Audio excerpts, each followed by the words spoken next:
Welcome to this introductory demonstration of the DotCMS Enterprise Edition content management system and its many features. One of the great differentiators between DotCMS and other content management systems is the ability to take any custom design and quickly create templates and launch new sites quickly. Here are some examples of clients implementing their own custom designs.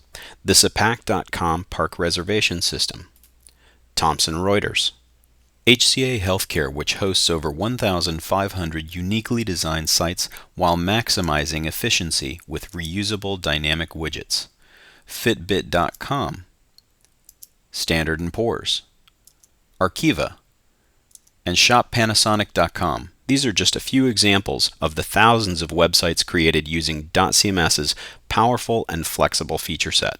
DotCMS is not a portal, and you are not forced into any look or feel, so any custom design can be converted into templates and themes in a matter of hours. DotCMS downloads with an example starter site that includes many examples and best practices on how to create a website using DotCMS. On the DotCMS starter site homepage, you'll find a visitor information flyout that shows how geolocation information can be used for targeted content to specific users. The See Click Trails button shows how page visitation history can be accessed. This information can be used to modify site behavior dynamically to respond to front-end user interest and region. The Resources intranet page shows how access can be restricted to a front-end user login that respects the limitation of a user's role to pages and content on a granular basis. The Resources Documents page shows how a document repository can be created with one-click taxonomy filtering, tag search, including a targeted text search for the document content type. If we look at the news listing on the About Us What We Do page, the same piece of news content that shows in the headlines listing is also the same piece of content which is dynamically displayed on the news landing page with SEO-friendly URL mapped detail page. This page simply displays more fields from the same content type. DotCMS provides tooling for you to allow commenting on any content as desired. We have also created social tooling for promoting content. Now let's move to the About Us page. Let's say a content editor wanted to make a change here on this page. A simple /edit to the end of the URL allows the content contributor to make changes to the page. After login, the content contributor is directed directly to that page where he can inline edit and make changes to the piece of content. The inline editing tooling allows contributors to make or undo changes to content directly from the HTML page.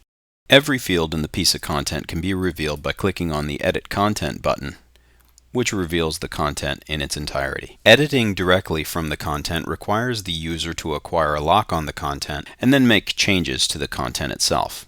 The WYSIWYG provides a variety of tools for cutting and pasting, adding an image, adding anchors, spell checking, checking accessibility, formatting, alignment tooling, bulleting with ordered or unordered lists, indentation, adding a horizontal rule, inserting special characters, or controlling styling. Webmasters can choose to expose or remove any of these tools, including the ability to edit the code of the WYSIWYG that exposes the raw HTML. DotCMS pages and objects are permissions-based, allowing only those roles that have access to the content to make edits. The References tab reveals where the piece of content has been placed.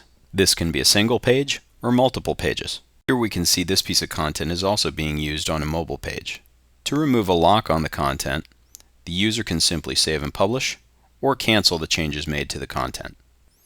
Now let's actually make a change to the content using the inline editing feature.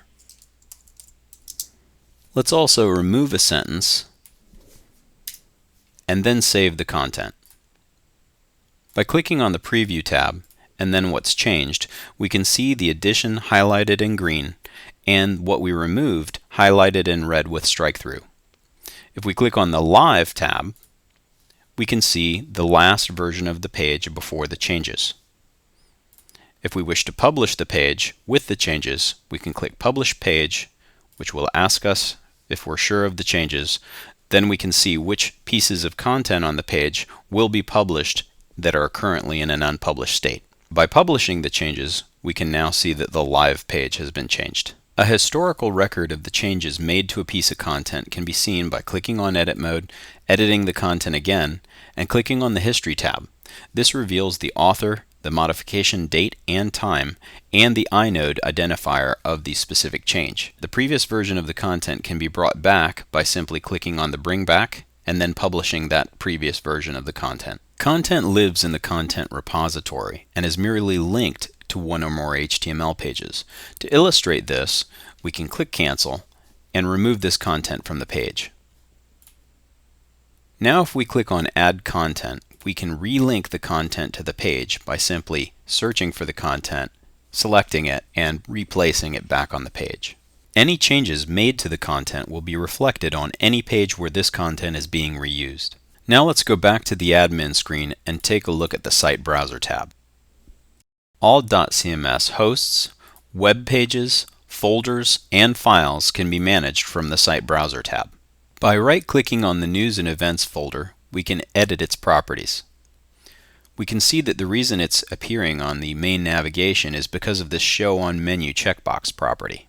You can also notice that, like all other DotCMS objects, it can be granularly permissioned by role. You will also notice by clicking back on the Properties tab that no matter what you type as a title for the folder, a friendly URL will automatically be generated. You can also control sort order and disallow certain file extensions by type. You can also define a default file asset structure that will be used for uploading files to this folder.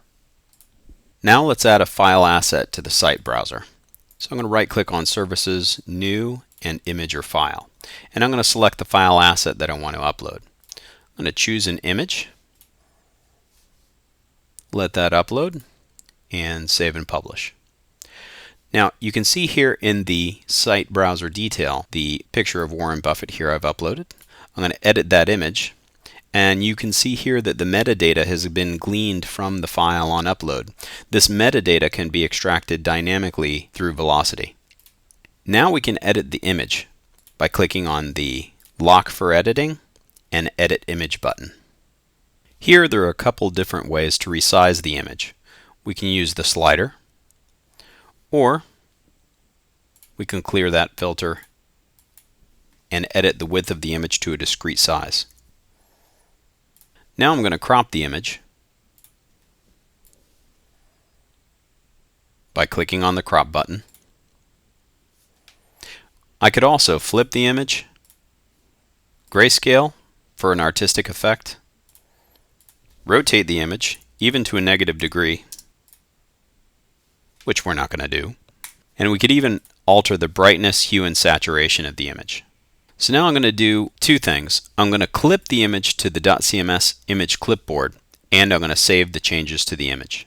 Now let's take a look at how to add an HTML page in DotCMS. We can right-click on a folder, click New, HTML page, and let's just say I need to add an index page to this folder. So the second I type the title of the page, I click in Page URL, it automatically does an SEO-friendly URL, and I can hit on Template and choose a drop-down, or I can simply type one column and it'll auto-complete and give me my choices. So I'm going to choose this one column template with some padding, and then I'll simply reuse content, type in services, search for my content, and select the content that I want.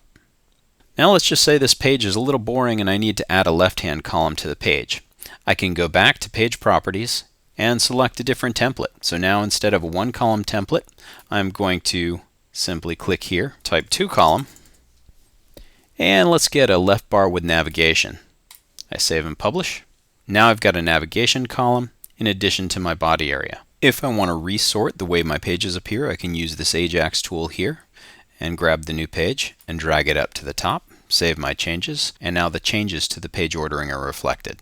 If I want to actually remove this index page from appearing on my menu, I just go back to Page Properties, click Advanced Properties, click on the Show On menu to remove it, save and publish, and now the index page only appears here in the main menu, and the rest of the pages still appear here in the side menu in the proper order.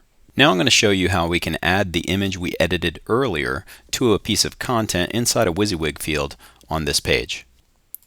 Add a piece of content, So I added a little inspirational investing message.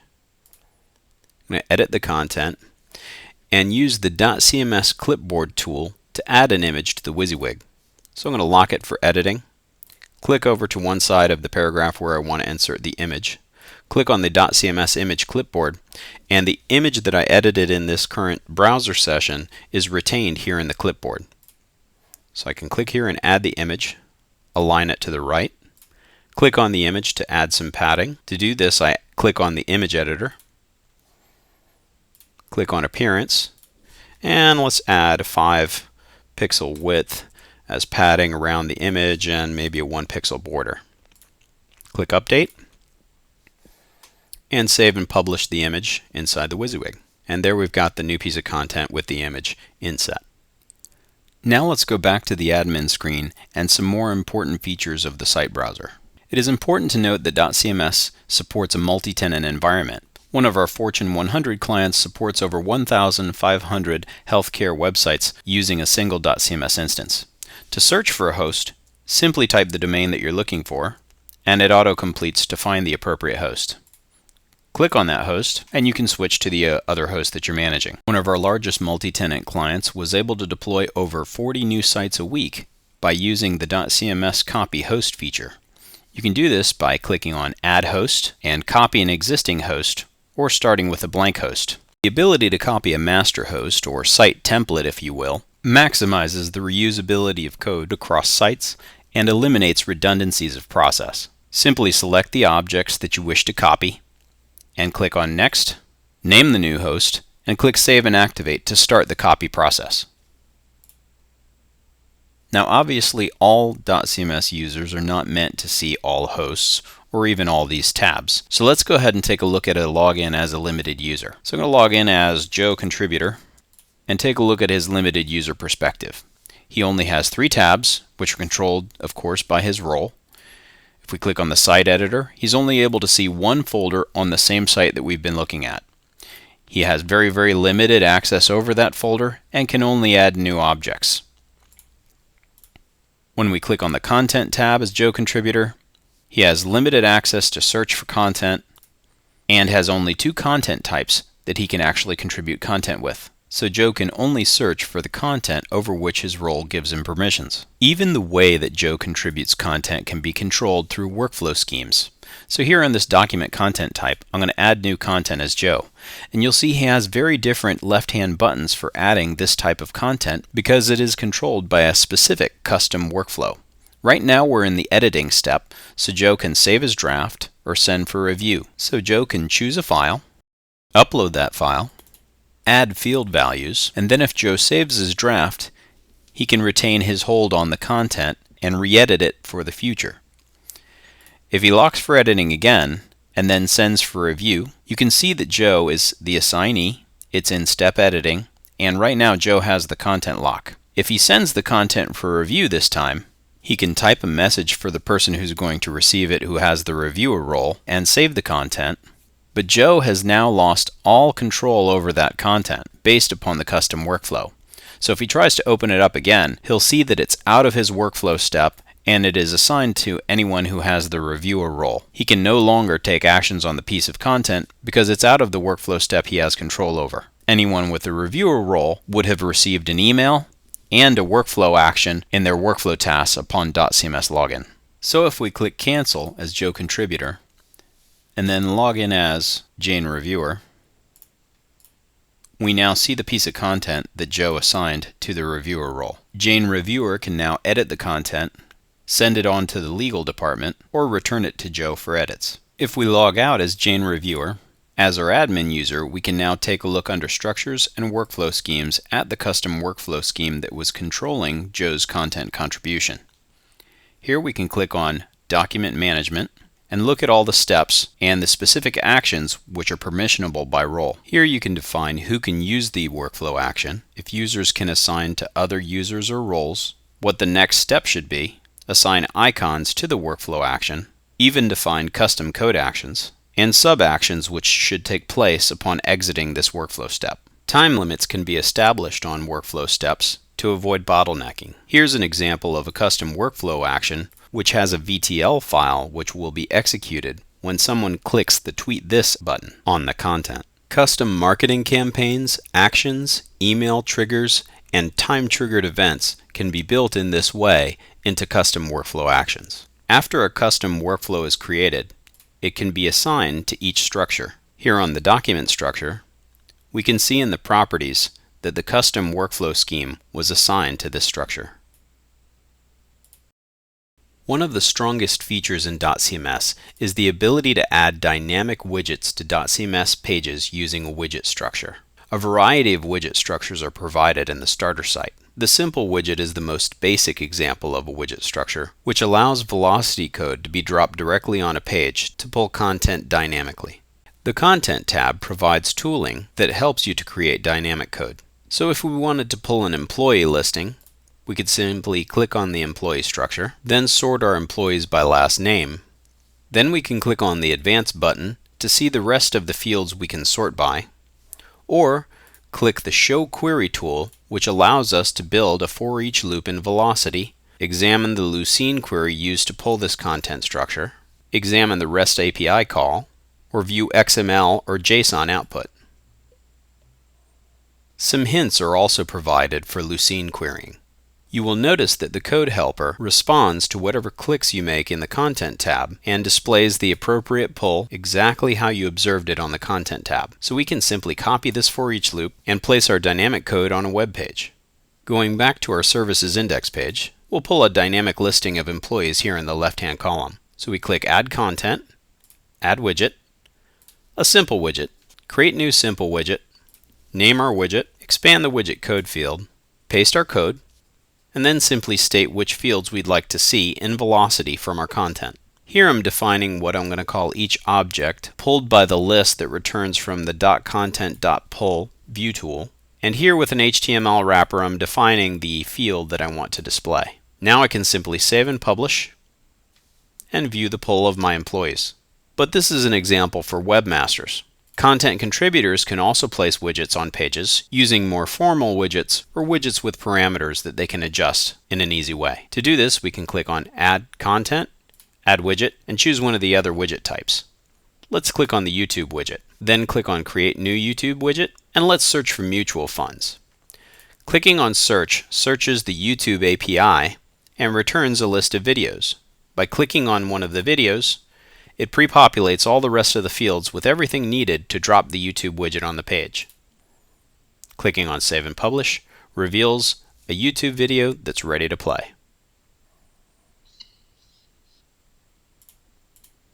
Although the DotCMS starter site has a variety of examples of these types of widget structures, webmasters are free to create as many of these types of widget structures as desired for the needs of their sites. Webmasters can also take advantage of taxonomy filters that are provided on the Content Search tab to create dynamic pulls based upon taxonomies, such as this category. Clicking on Search reveals in the Show Query that the category is included in the Lucene of the for each loop provided. It is also important to note here on the Content tab that DotCMS includes full text indexation. So if we clear Search and search for all content types, and we search for Johnson, you'll see that that is nowhere included in the title or any of the descriptions of the content. But if we click into the actual PDF, we can see inside the article that Hugh Johnson is inside the PDF and that the Content Search Manager was actually searching inside the document for the search term. Content structures provide all of the formatting for DotCMS content. Each structure can have its own custom fields as required by the needs of the webmaster and content publishers. If we take a look at the news structure, we can see that there are a variety of different field types. Headline and byline are defined by a text field. Publish and expire are date fields. The lead is a text area. The story is a WYSIWYG field to allow for content contributor formatting. The image is a binary field stored directly in the content. And category and tag fields are provided for taxonomy labeling. If we wanted to add a new field, we would just simply click Add New Field, define the field type, label the field, define the data type, provide regex validation if appropriate, define a default value, a hint to help content publishers understand what the field is for, define whether the field is required, user searchable, and if it will be shown in the listing on the Content Search Manager. The unique validation can also be set where appropriate. Now we can save this field to our content, AJAX reorder the field where we desire it, and click on the Content tab to add a new piece of content with the new field.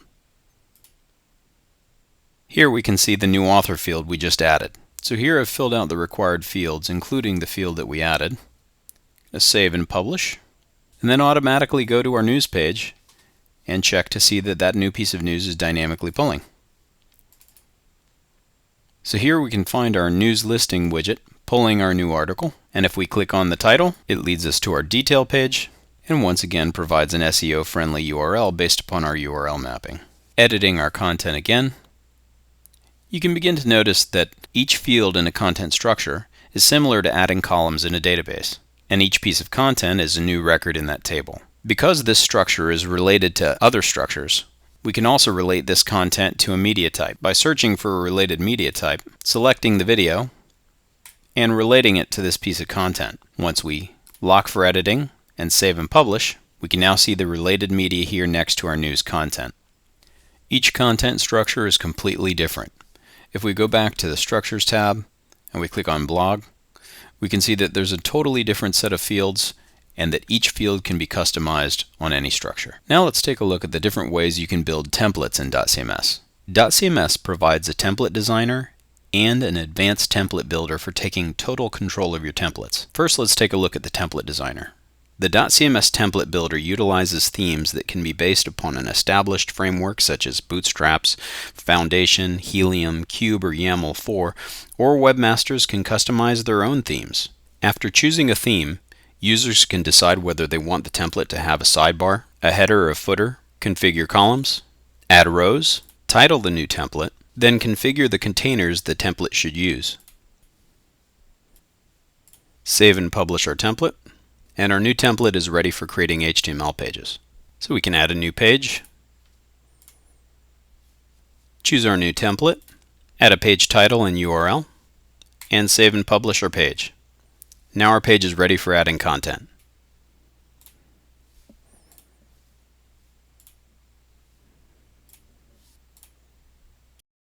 If we want to make changes to our new template, we can simply click on Edit Template directly from the page and redesign the layout. DotCMS.com hosts a variety of starter themes that can be downloaded and installed directly into your DotCMS installation. If a webmaster wants even greater control over templating, webmasters can simply choose the Advanced template. Advanced templating gives webmasters complete control over CSS wrappers, placement of JavaScript, parsing of containers, and complete template design. In this simplistic example, you can see how containers can be parsed, and how webmasters have complete control over the styling and layout of the page. All of the files utilized by the theme designer are completely exposed in DotCMS for webmasters to customize their themes and take complete control of their designs. These 4 files can be customized for any theme, and the variables utilized by the theme builder can be seen inside them.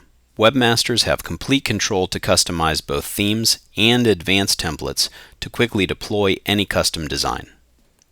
.cms forms are simply another type of content structure, but they are segregated onto the Forms and Polls tab. Here you can see a Contact Us form and all of the fields on the form which are editable just like any other content structure. There are some system fields here, however, like the form title, form email, form return page or thank you page, and the form host field to store the value of the domain from which the form was submitted. Without creating any code, new forms can be created and placed on an HTML page. Forms can be placed on any container by clicking on Add Content, Add Form. Select the form that you wish to place on the page, and each form is automatically styled through Dojo and immediately usable. If we click on Live Mode to test our form, we can see that required fields are automatically validated, but this validation messaging can be customized and also supports multilingual validation messaging. The default Dojo form styling can also be overridden for customization. Upon clicking on Save, the front-end user is delivered to the thank you page, and we can take a look at the Forms and Polls tab to see the content contribution or download it to an Excel file. If we click on View, we can see the content as it was submitted, and this form content, like any other content in .cms, could be pulled on an intranet page for dynamic form reporting. The single email or multiple emails included on the email field automatically generates emails to form administrators so that they know when a new form has been submitted. The .cms documentation site shows how custom code fields can be placed on forms so that fields can dynamically respond to front-end user input, or even pull values from another content structure.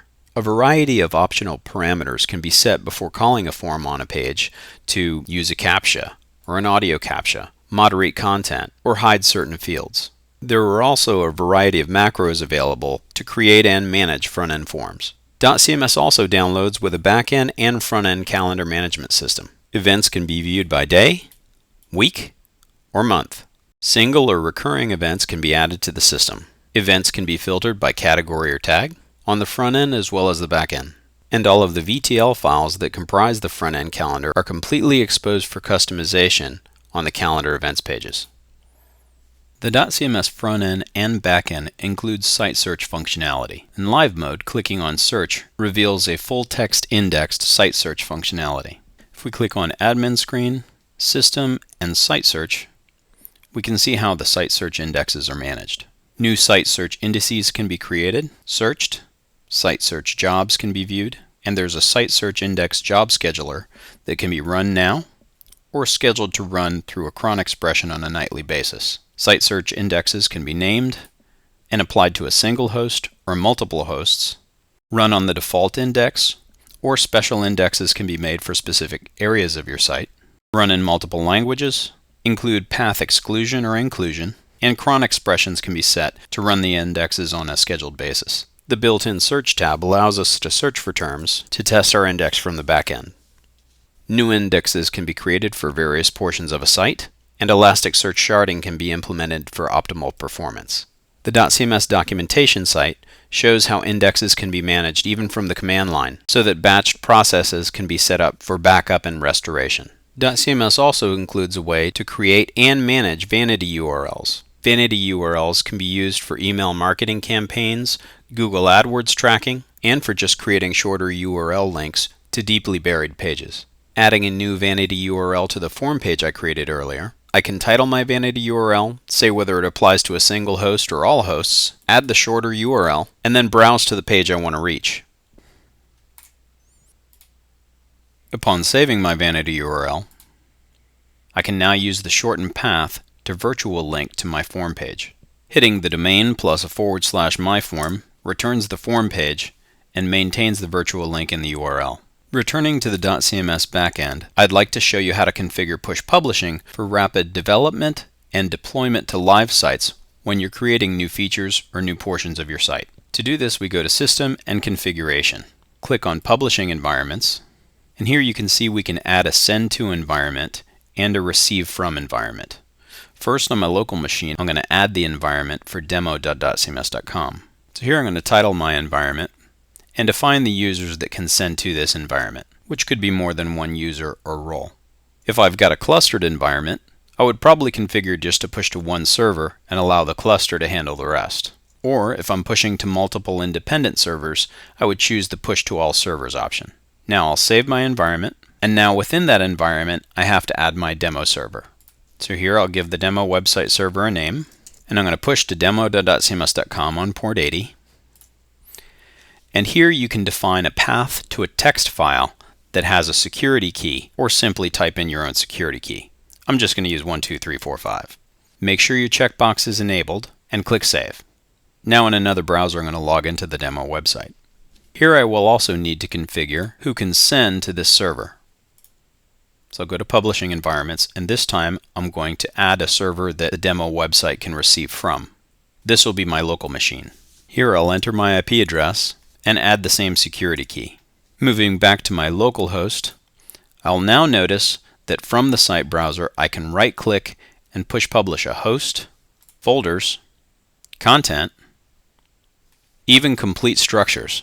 I can also add objects to a bundle that I can download and then later upload to the other server. So to test my push publishing connection, I'm going to add a new structure.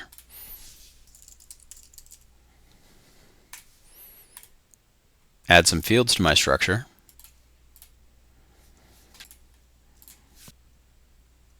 Now I'm going to go to the Content tab and add some content using that structure.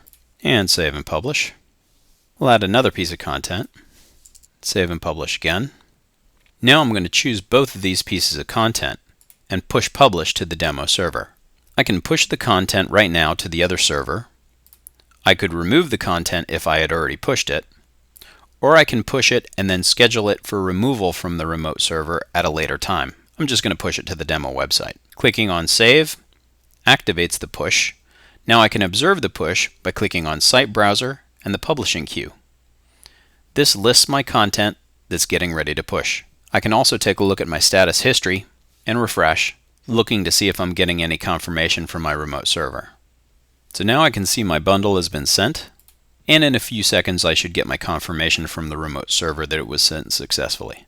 Now I've got my confirmation that the content was sent successfully. So let's check my remote server.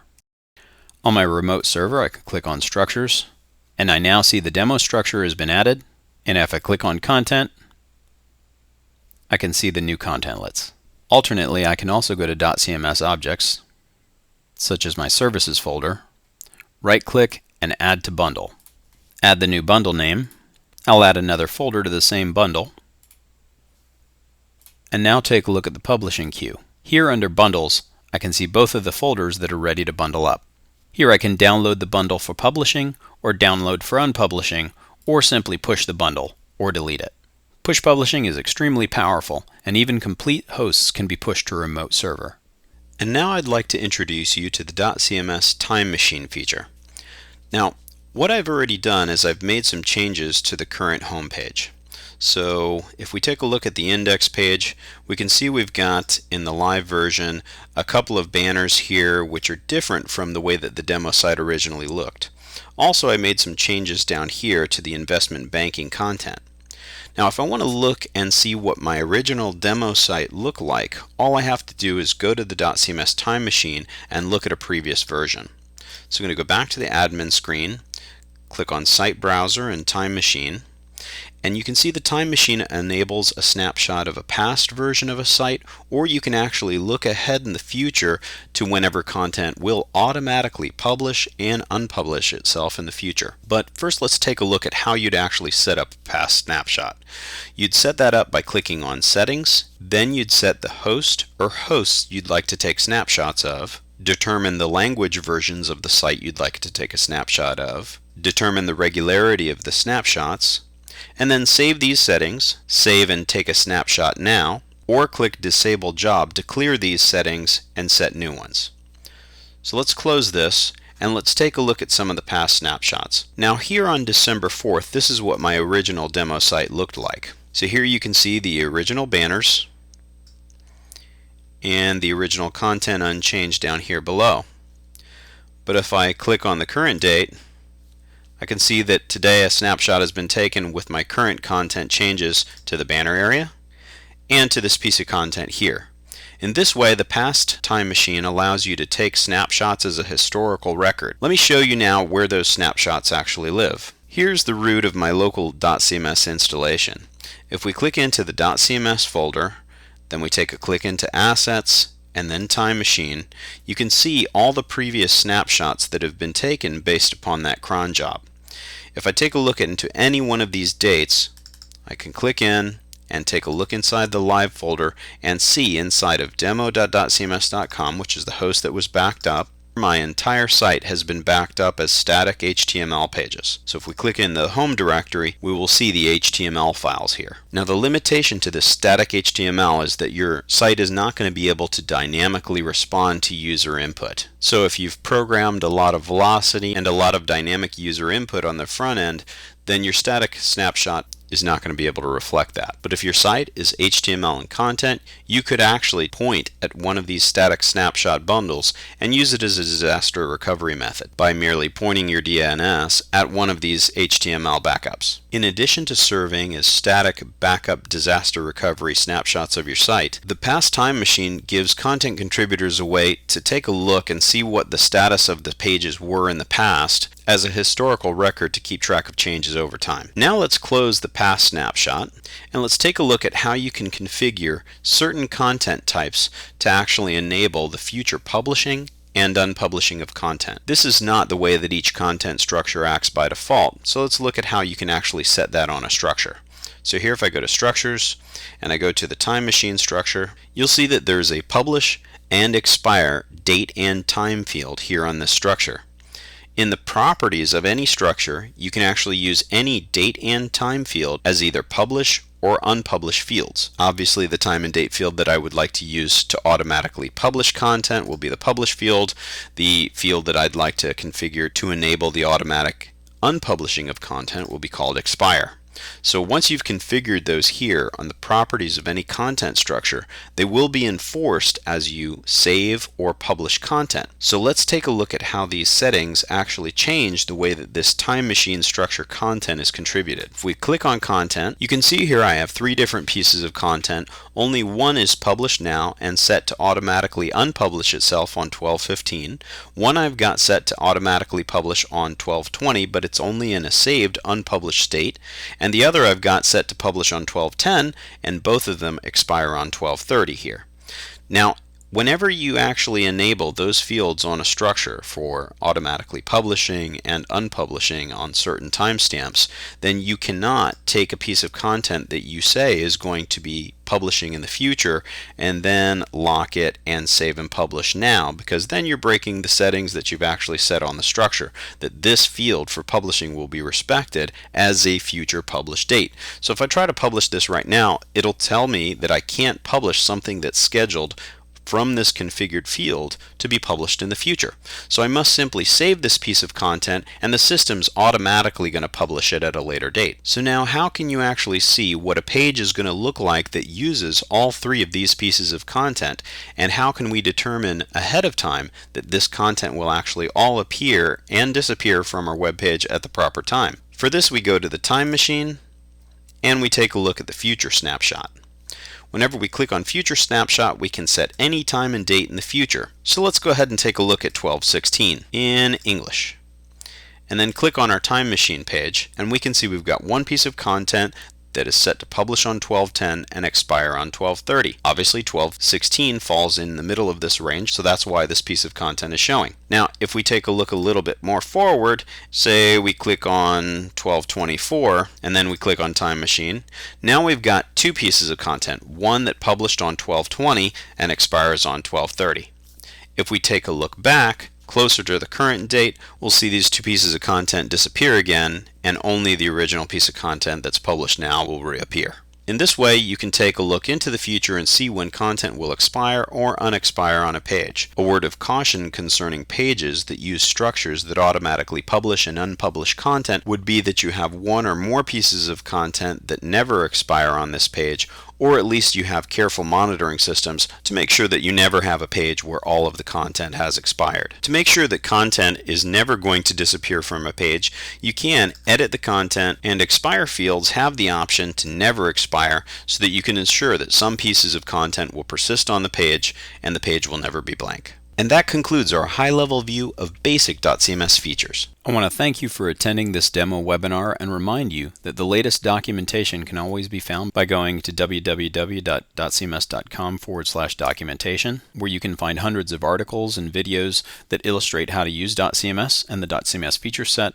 There's also a code share where you can borrow snippets of code that the community has shared.